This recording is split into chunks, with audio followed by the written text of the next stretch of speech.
Hi, everyone. Welcome back to another session on strategic financial management. So we're starting session 5. Today, we're going to learn about costing systems. We're going to learn about costing systems. What are costing systems? So costing systems are the systematic allocation of cost to products. How do we allocate the cost towards the product? This is called as costing systems, right? They are the methods, various methods used by the organizations, used by the businesses to track, allocate, and analyze the cost associated with the products, services, or operations in the organization, right? So this is about costing system. So here we are going to learn 5 or rather 6 different costing systems. Number 1, job costing. Number 2, batch costing. Number 3, contract costing. Number 4, process costing, standard costing, and variance analysis. So we're going to learn 6 different costing methods that are used in the costing systems. Number 1, job costing. Job costing. What is job costing? Now, when you look into the term, it says job costing, right? Job costing. Now, job costing is used when services or products are customized or unique. So job production or job costing, this involves the accumulation of the costs of materials, labor, and overheads related to a specific job. As you can see, the main characteristics of job costing is accumulation of cost. What is accumulation? You're adding all the costs related to a particular job, and it is a specific job. You usually say job costing or job production, they're related to customized products. So the organization is focusing on producing customized products. So as you can see, tracing specific costs to individual jobs, small unit level, and project-based accounting. So as you can see, now you can see here, I've got 4 different types of t-shirts, 4 different colors. Now, for an example, if Ruchira wants a black t-shirt with his name, and he would say, okay, this is the font that I want. I want you to use this particular font, and this is the size of the font, this is the color of the font, and I want a black color t-shirt, and it's just not black color, and he will give them a specific code, right? Specific color code, and he would say to the organization, this is what I want. And this is the fabric that you will be using to produce my t-shirt. So this is called as job costing. So let's say another customer comes in. Let's say Anthony. Anthony comes to the same organization and say, okay, I need a black t-shirt too, but I want you to use a different font size, different font color. And he would say, I need some designs. It should not be a plain t-shirt, but I want some designs on my t-shirt. So now if you calculate the cost for these 2 production, right, the costs will be different. Why? Because the organization is catering into specific requests of the customer. This is called as job costing, right? So this approach is an excellent tool for tracing specific costs to individual jobs. So let's see how we calculate job costing, how we calculate in a job costing. For example, let's say, let's take an example for, let's take the same example, which is a t-shirt.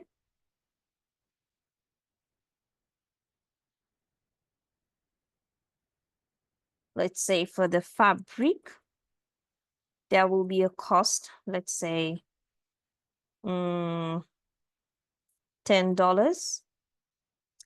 And labor,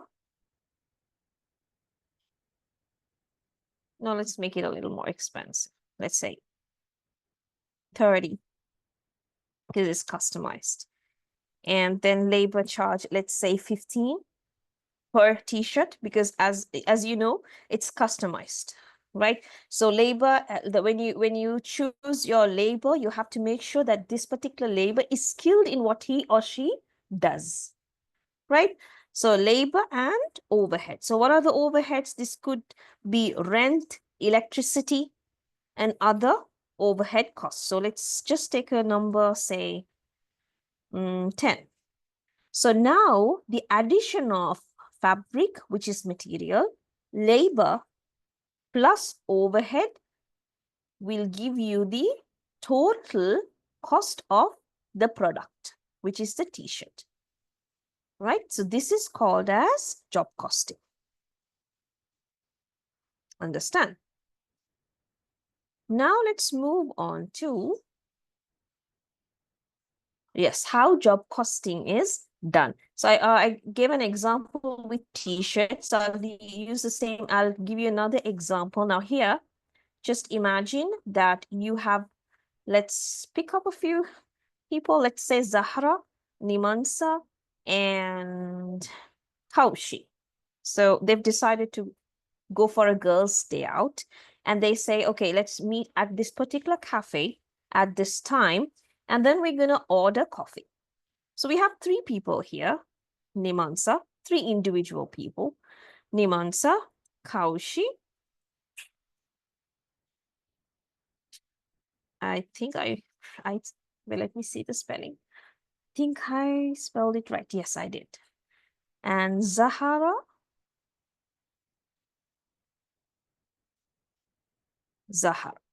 right? So 3 different individuals. Now Nimansa is going to place her order, right? Nimansa is going to place her order. Nimansa says, okay, I want a strong coffee, right? I want a strong coffee. And she says, this is the particular bean I want you to use. Maybe roasted, maybe unroasted. You have different varieties of coffee. Yeah, coffee beans.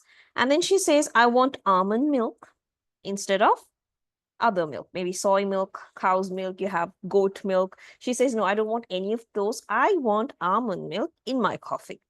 And she says, sugar, medium, right? Sugar, medium. And she says, I want my coffee cold.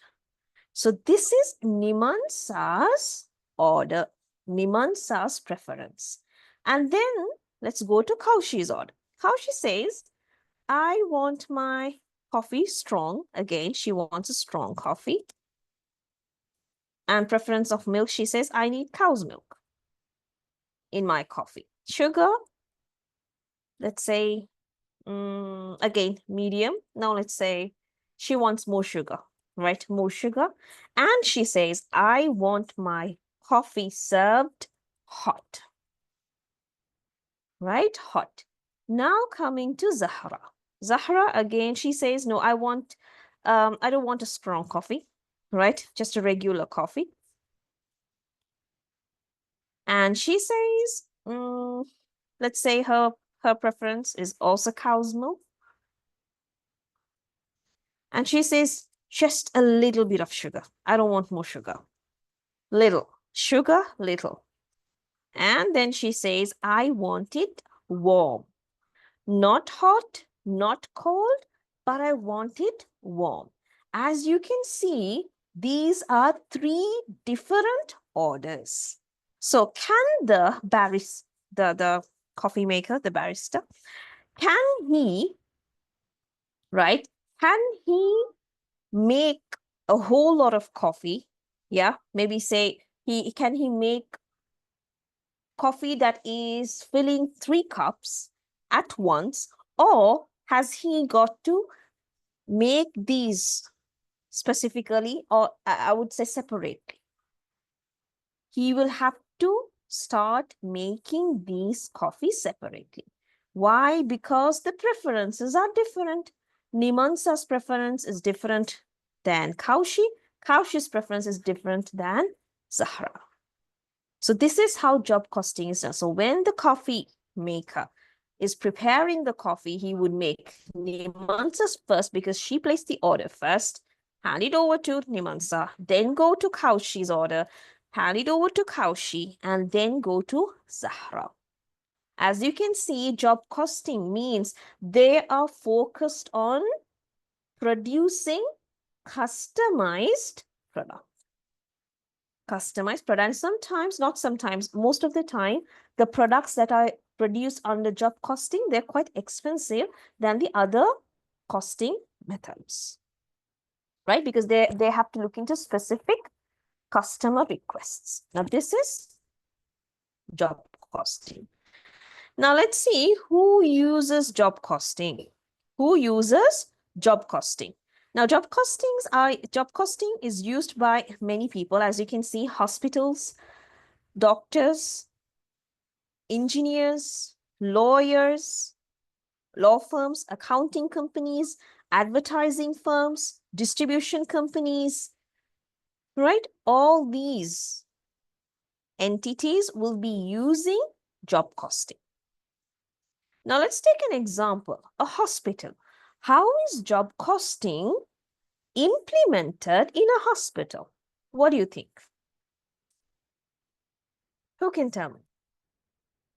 How is job costing applied in a context? Okay, let's say treatment of a patient or patients rather. How is it applied in a hospital?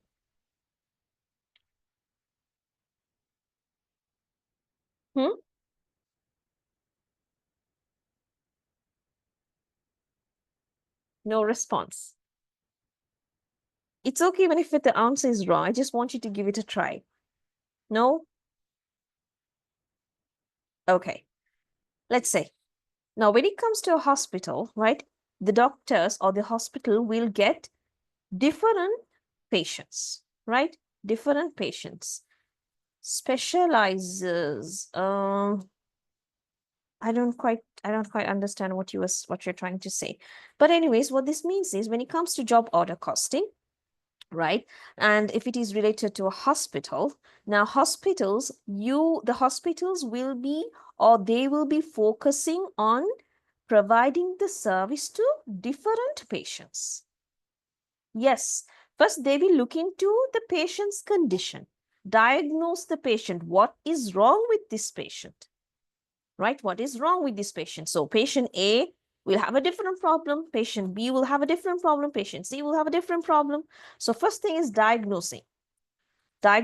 Next, treatment. Again, the treatment will be different from one patient to another. Yes, what's right for you is wrong for me. What's right for me is wrong for you. The procedure. Now, when it comes to surgery as well, surgeries also might differ. Yeah. And now when it comes to surgery again, now surgery, you have different varieties. Yeah. In surgeries as well, you have different. There's many differences.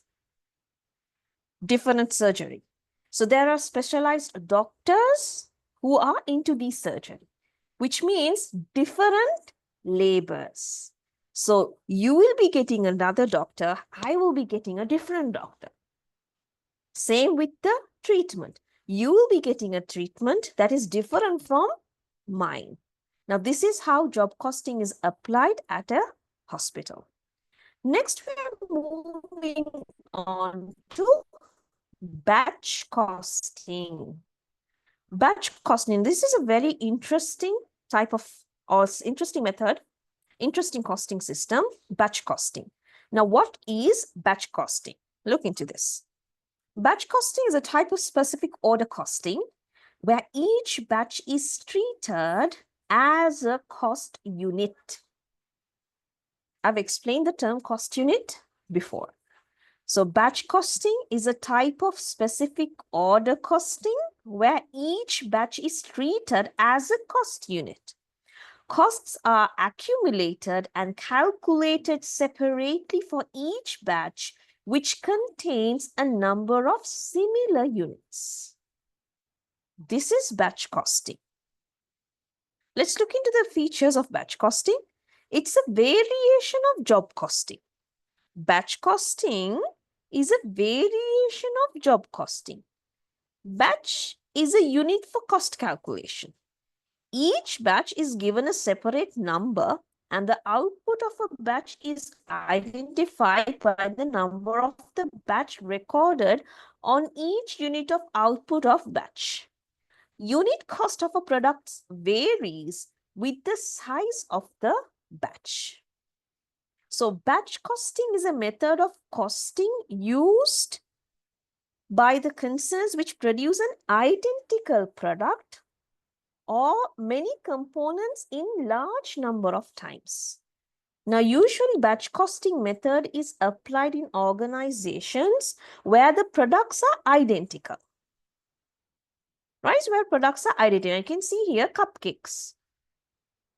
Right, although there are different flavors of cupcakes, their main production here are cupcakes. They say batch costing is a variation of job costing. Meaning, in job costing, how is a work carried? Work of production is carried out according to the specific and instruction given by specific customers. Now, batch costing, here a large number of units of identical products are produced as per the order of a customer again. Job costing, one product. Batch costing, large number of units. That is why it says batch costing is a variation of job costing.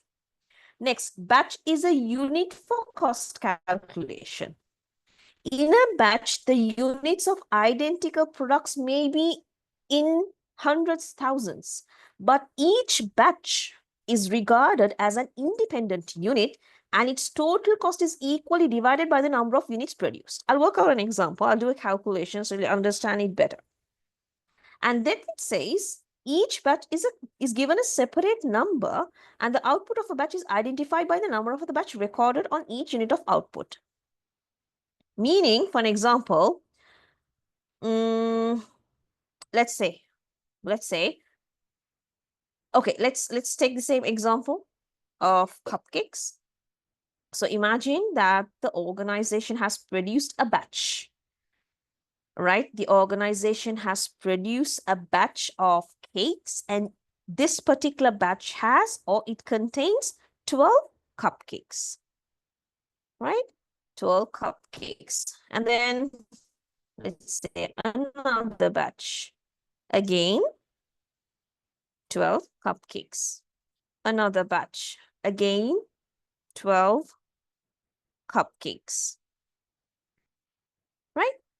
So the number of the batch, the number of they will be giving certain codes for each of these batches.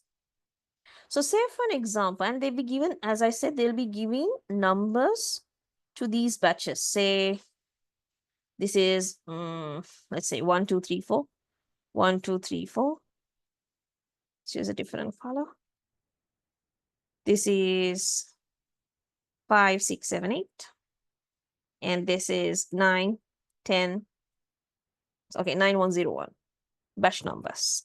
So if the organization finds out, right, there is a particular batch that they've used outdated or expired materials, now they want to recall this particular batch.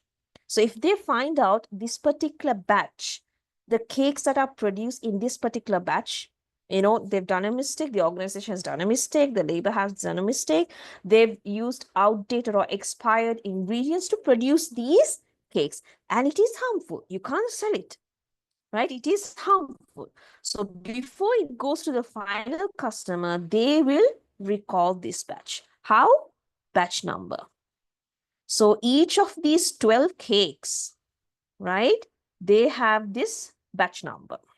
So it's easy to recall back.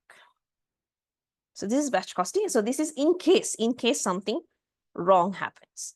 Next, unit cost of a product varies with the size of the batch. Meaning, if quantity produced in a batch is small, the unit cost of the product is more. And if the quantity produced in a batch is large, then the unit of the product will be less. Right? It will be less. So what does it say? If you produce a small batch, the unit cost will go up. If you produce a large batch, the unit cost will go down. So here, if you order a large amount of goods, amount of products, the cost will go down. Right? So if the cost will go down, most probably the organization will sell that particular batch of products at a lower price. So economies of scale, meaning they'll give you a discount. You know, there are some organization, I think some small business, SMEs, small business enterprises, or small and medium enterprises, and you would have seen they give discounts. So if you order more, they give you discounts. Yeah, they bring the unit price of a product down. Have you noticed it? And if you purchase products in wholesale, right? I think Tesco does that. And I know some, like, comparatively Tesco, some of the products that are at Tesco are cheaper if you purchase in bulk. And I'm not aware of the other supermarkets. I think Tesco has this benefit where if you purchase in bulk, the cost is actually lower. So this is batch costing. And now we're moving on to something interesting, which is called contract costing.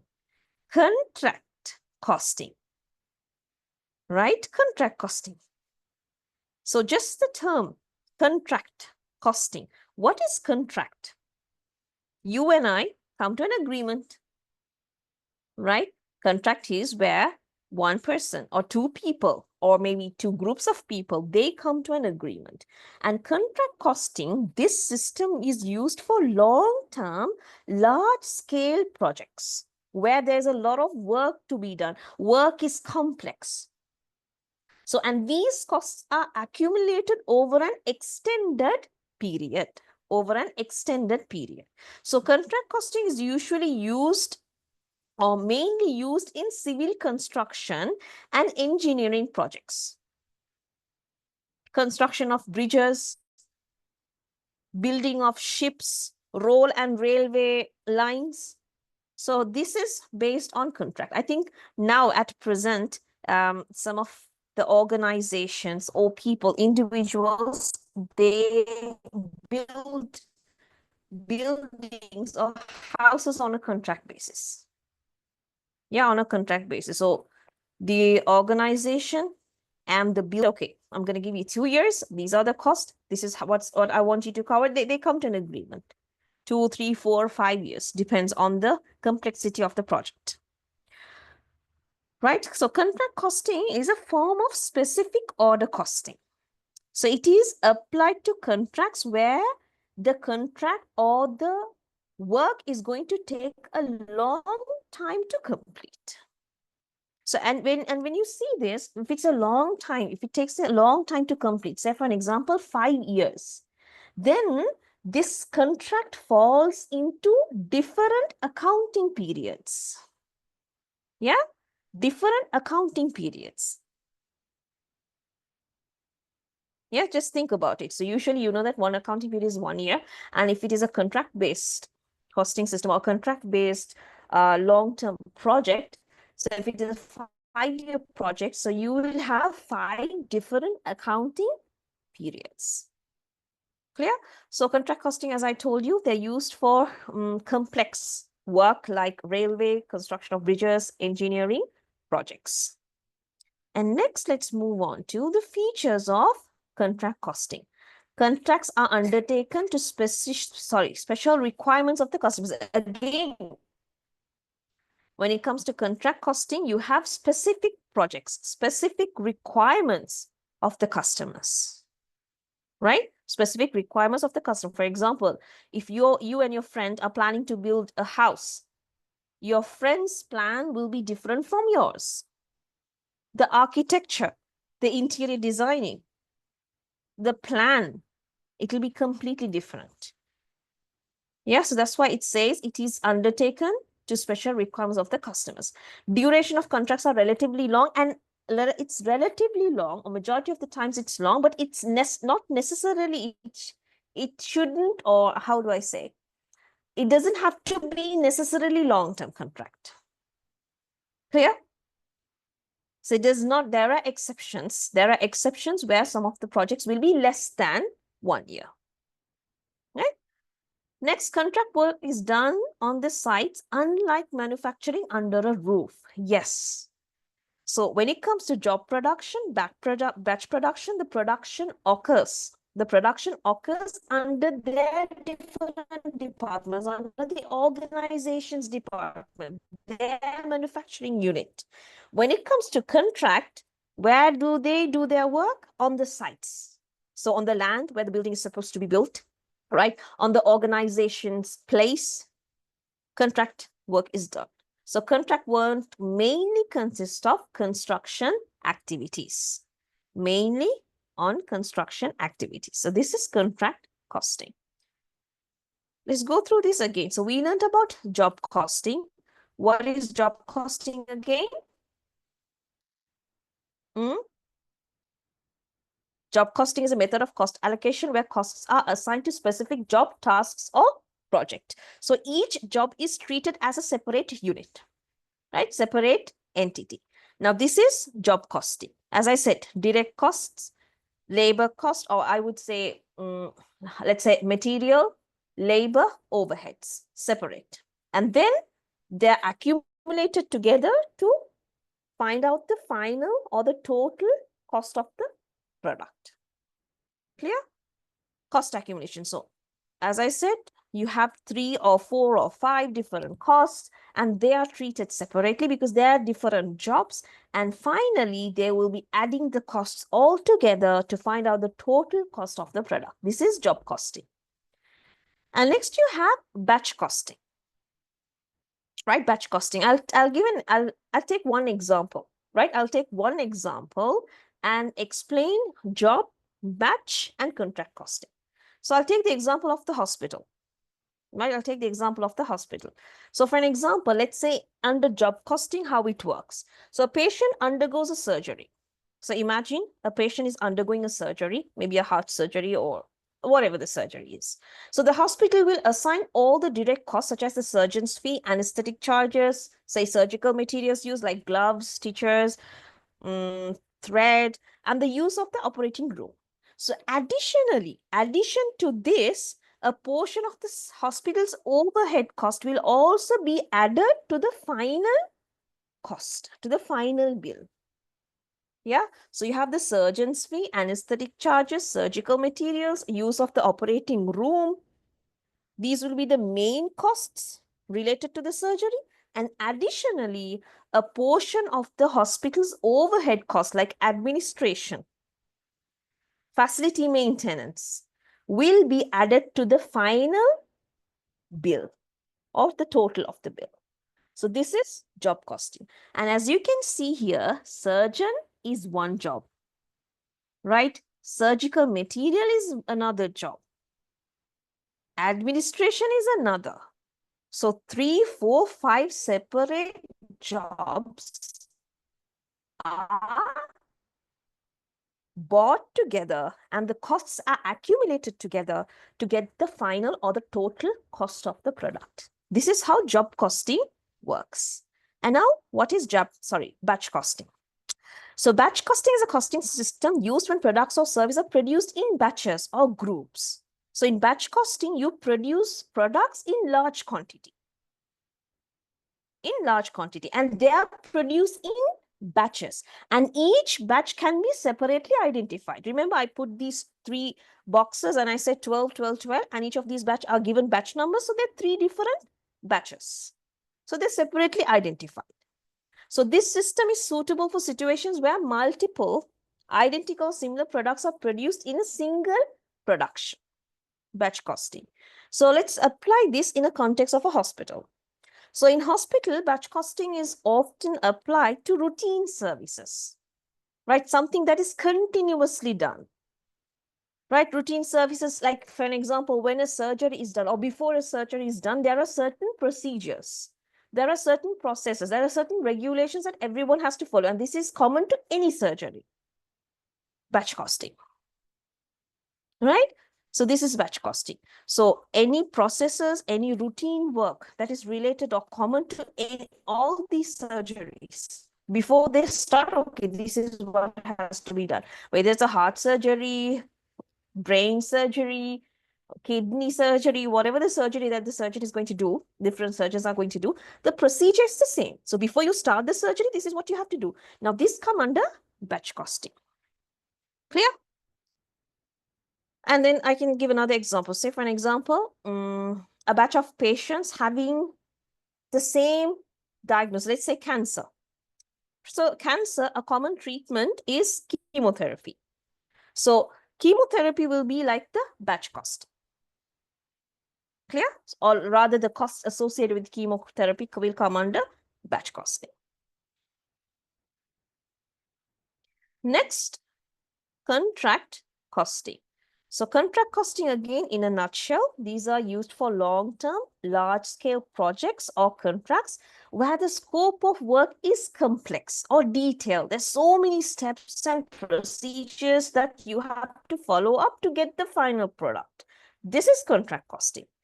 So this system is particularly useful for contracts or services that takes or that has to be finished over several months or years. And the costs are generally allocated to specific contracts rather than the individual jobs. Now, this is very important for you to understand, right? When it comes to job costing, individual jobs. Now, contracts, the total cost is allocated to an entire contract. So let's apply this in a context of the hospital. So in hospitals, okay, this is quite difficult for me to give an example under hospital's condition. Let's say, oh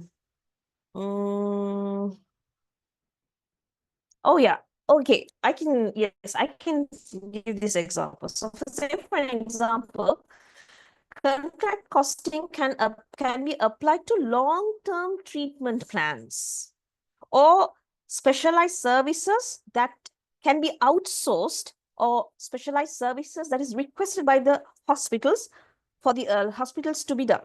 For example, a research. Say they want to find a medicine, a cure for a specific disease. Now, this cannot be done within a day or two. Now, this is going to take a long time to find out because they have to do experiments. They have to find their sample participants, check whether this particular medicine is working out on them. So pre, post, so much of work to do. This can come under contract. Rehabilitation, right? Rehabilitation. So if a person is a drug addict, right? And to rehabilitate, for him to come out of it. Now, this cannot be done within a day or two. It's going to take a long time. So rehabilitation contracts can also come under contract costing. So I think now you have a clear idea of all three types of costing that we learned so far. So I took the same example of hospital, so you can easily distinguish between these costing systems. Yeah. And now let's move on to standard costing. And standard costing is very easy, right? Standard costing is very easy to understand. So let's see what standard costing. Now this is, the definition here is, okay, this is a definition given by SEMA. It says the planned unit cost of the product, component or service produced in a period. The standard cost may be determined on a number of bases. The main use of standard cost in a performance measurement control, stock valuation, and in the establishment of selling price. I'm very sure that you wouldn't have understood what this means. So I'm going to break it down. I'm going to make it simple. Right? So standard costing, this is generally best suited to organization with repetitive activities. Right? Repetitive activities. They do the same thing again and again and again. So standard costing cannot be applied easily to non-repetitive activities. So this costing system is not going to be suited to those type of organization. So standard costing, this is a management tool that involves setting predetermined costs for materials, labor, and overheads for products and services. So you have the standard costing, right? And then you have the actual cost of these products, right? So what you do is you have the standard and the actual, and then you compare the variances, right? So standard costing, as I explained again, I'm going to give an explanation again. These are estimated predetermined costs that are set for various elements of a product or service. Then you have the actual cost. Actual cost, these are the real cost incurs during the production. And then you find the variance analysis. Variance analysis. What is variance analysis? Variance analysis is the difference between the standard cost and the actual cost. Let's do an example. So here, let's see, to produce, okay, why can't I zoom it? Okay. So we have to produce this beautiful handbag. You need leather, zips, some, what do you call this? I forgot the word. Rings, yeah, rings, and then buttons. So each of these components, each of these elements, there is a price, there is a cost for this. There is a cost for this. So before you produce many bags, you're going to find out the cost for one bag, right? You're going to find the cost for one bag and then multiply it by the number of bags that you're planning to produce. Now, this is standard costing. You're estimating it. Got it? You're estimating it. So your actual cost will be either more than your estimated cost or less than the estimated cost. So standard costing is you're estimating, okay, I'm going to spend, say, $5 on this, $2 on this, $3 on this. Mind you, I'm talking about one unit, right? One unit. And say $1. So maybe you need, how do I say, 3-4 buttons to produce this bag. Maybe you need, again, these rings, maybe 4 rings. So I'm talking about one unit. So these are estimation. These are estimation. I say, okay, 5, 1, 3, 2, estimation. I'm not sure whether this is going to be my actual cost or not. So I'm estimating. This is standard costing. Now you have the actual cost. So actual cost means the real cost, the reality. These are the real costs incurred during the production or service in the delivery process. And now comes the variance analysis. What is variance analysis? You're comparing the standard cost with the actual cost. Standard cost with the actual cost. One of it. Either this might be the standard cost or this might be the standard cost. So if this is a standard cost, then this will be the actual cost. Right? Here you're going to find the variance. So say for an example, if your standard cost, actual cost. Listen to this very carefully. Let me delete the others. I'll write it here. I'll write it here. So you have standard and the actual. Standard and actual. So I'll take 2 instances. The first instance is the standard product, the standard cost is less than the actual cost. So that the standard cost is £1,000, whereas the actual cost is £1,200. Second instance. Oh no, oh gosh, that has to be the same color. 1,200. Okay, let's move to the next one. Okay, there you go. The second color, let me choose pink. Now here, the second instance is the standard cost is more than the actual cost. Clear? First instance is standard cost is less than the actual cost. Second instance is the standard cost is more than the actual cost. Now tell me, how do you call these differences or variances? There's a particular term that we use to address these variances. Does anyone know?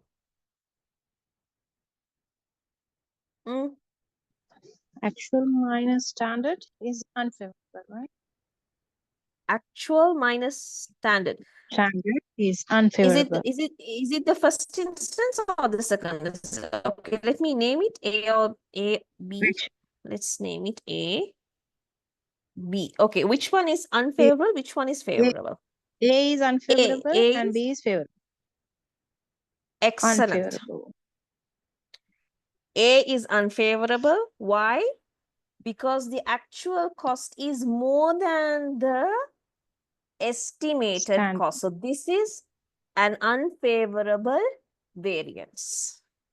When the actual cost is less than the standard cost or the estimated cost, this is called as favorable variance. Understand? So I can also give you an example on how this is applied in a hospital. But let's not discuss about it.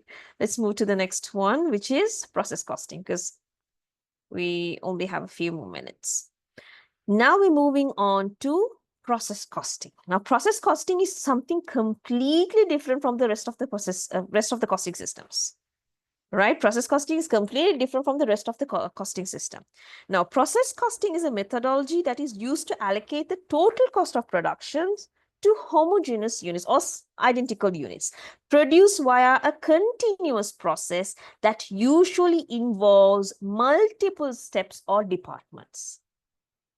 Now here, you're allocating the total cost to the units. And their production process is continuous, but they have multiple steps.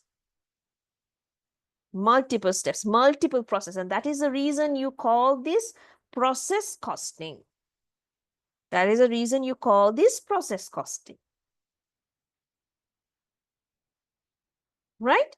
So process costing, you have many steps, many levels of, or many levels, you have to follow many levels or many steps in order to produce the product under process costing. That's the reason I said process costing is something completely different from the other types of costing systems.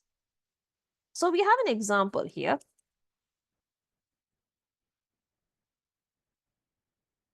I'll give you a minute to go through and let's see whether you're able to figure it out. So each of these are processes, okay? Each of these are steps in producing the final product.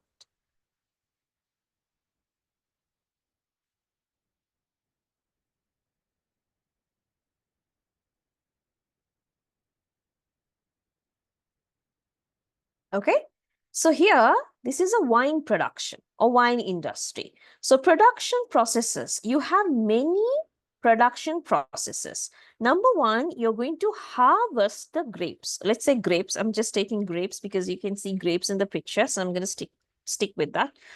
So you have grapes. You're harvesting the grapes. Next, you're crushing the grapes. This is number two, right? And this is continuous.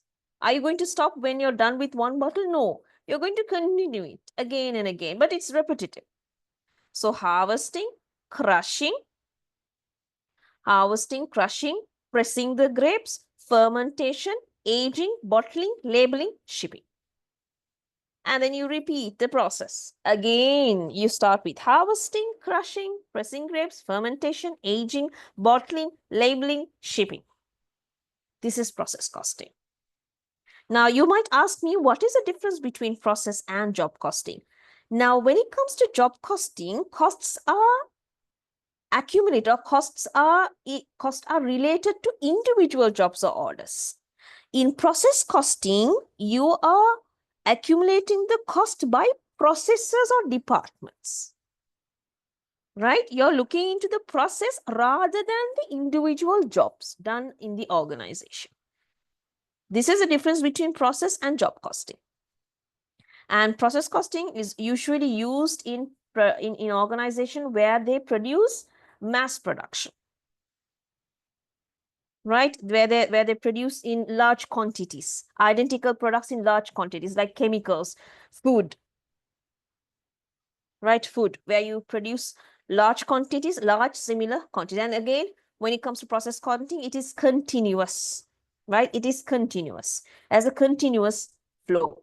And cost accumulation is by process or department, not related to specific jobs, not specific jobs. So this is called as process costing, the final costing system.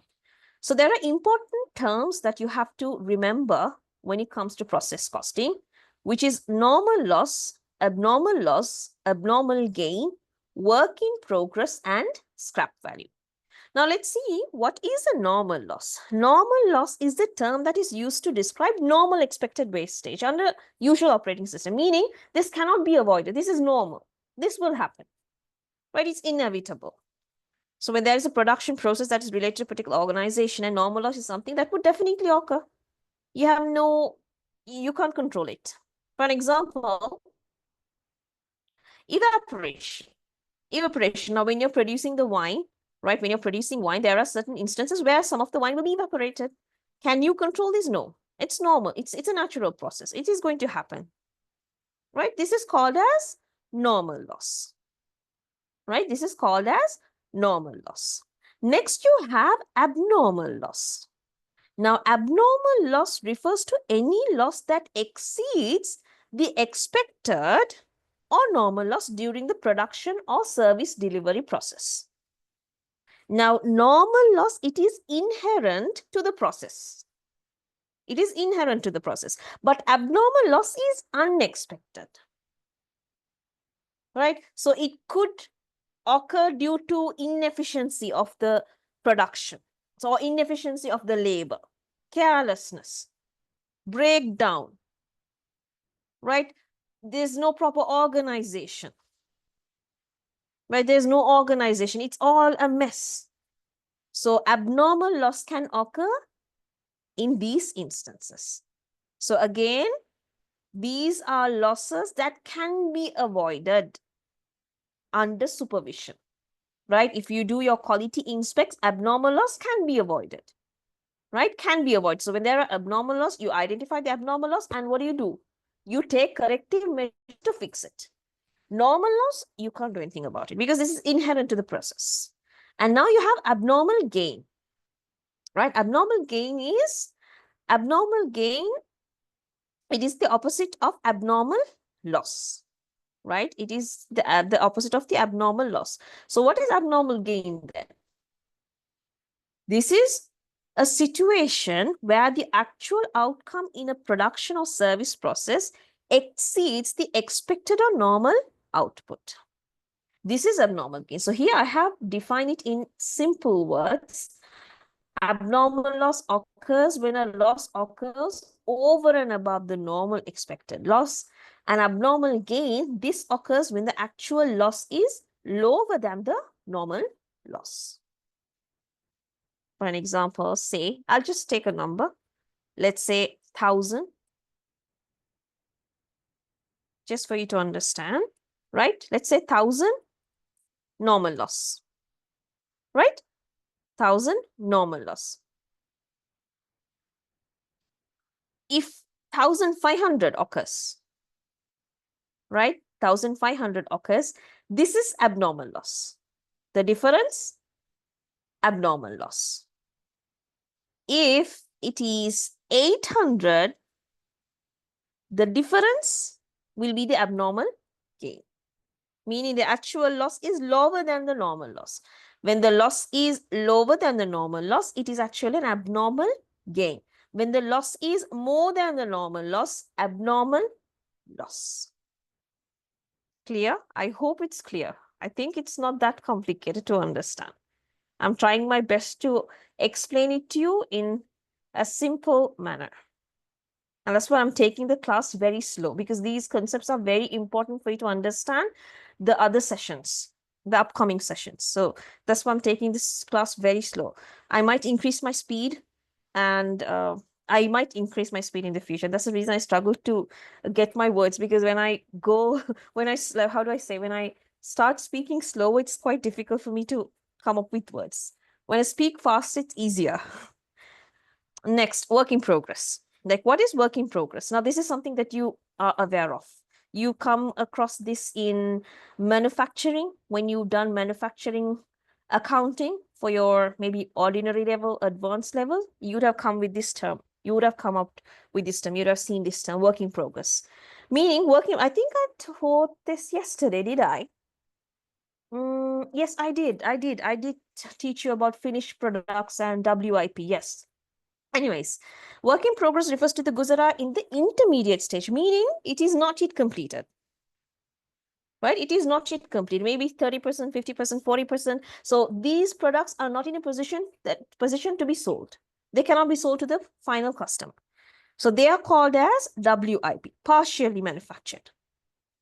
Or you also call these semi-finished goods. So there's another term that you used, semi-finished goods. You use this term, semi-finished goods. Next, you have scrap value. What is the meaning of scrap value?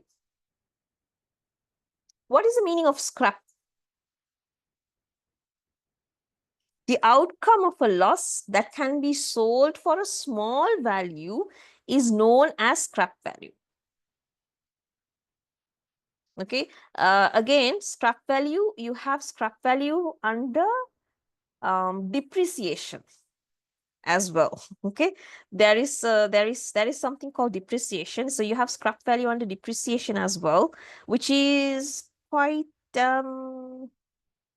there's a subtle difference. But anyways, the outcome of a loss that can be sold for a small value is known as a scrap value.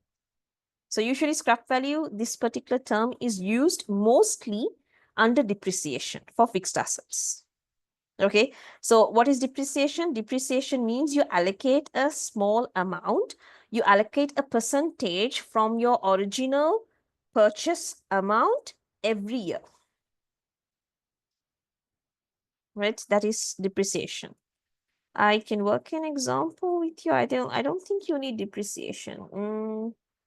You don't really need it, but I'll just explain how it's working. So it's a process of allocating the cost of a fixed asset over its useful lifetime. So for an example, you purchase a machinery, and this machinery, you don't come, it's not an assumption, but you sort of calculate and find out, okay, this machine can only be used for 5 years. So you're going to deduct, or you're going to allocate a percentage, which is called as depreciation, every year. So at the end of the 5th year, you're able to sell this product. But when you sell this product, or when you dispose this particular product, it's not going to show a big loss in your accounting records, because you've depreciated, or you've allocated, you hypothetically allocated an amount every year. All right. I'll take an example. I think it's better to use an example. So say for an example, you purchased a machine for $50,000. Right? $50,000. And this machine can be sold for 5,000 at the end of the 5th year. So this is called as the salvage value, or it is also called as a scrap value. There's another term that is used. They also use the term residual value. I've seen in some books, they've used the word residual value. So you call it salvage value, scrap value, residual value. This is the original amount or the purchase price of the machine. And say the useful life is 5 years. Now you have to depreciate. So depreciate means you have different types of depreciation. You have straight line declining method, or you also call it reducing balance method, and you have other types of depreciation, but I'm going to stick with straight line because it's pretty straightforward. So there's a depreciation method called straight line method. right? In straight line method, what you simply do is you take the purchase price, deduct the salvage value, right? Divide it by the useful lifetime. So in this case, 45,000 divided by 5,000 is 9,000. So every year, you're going to record it in your records depreciation. Let's say 2021, 9,000. 2022, 9,000. 2023, so you're depreciating over 5 years. At the end of the 5th year, when you dispose it, right? When you dispose your machinery, because you can't use it anymore. It's done. You know, it's done. You can't use it anymore. So you dispose it. When you dispose it, so your accounting records is all going to show a big loss because you've allocated it over the years. Clear? So this is depreciation. This is a concept of depreciation. I hope it's clear. I hope I explained it clearly. So let's go through a revision again. So we learned about the costing systems, job costing, batch costing, contract process, standard costing, and variance analysis. And I also use the same example of hospitals. So it's easy for you to distinguish between the different costing systems and costing methods. So I took how it works in a hospital when it comes to job costing. How is it working with not process costing, batch and contract costing. And then process costing. Now, process costing is completely different from the other four,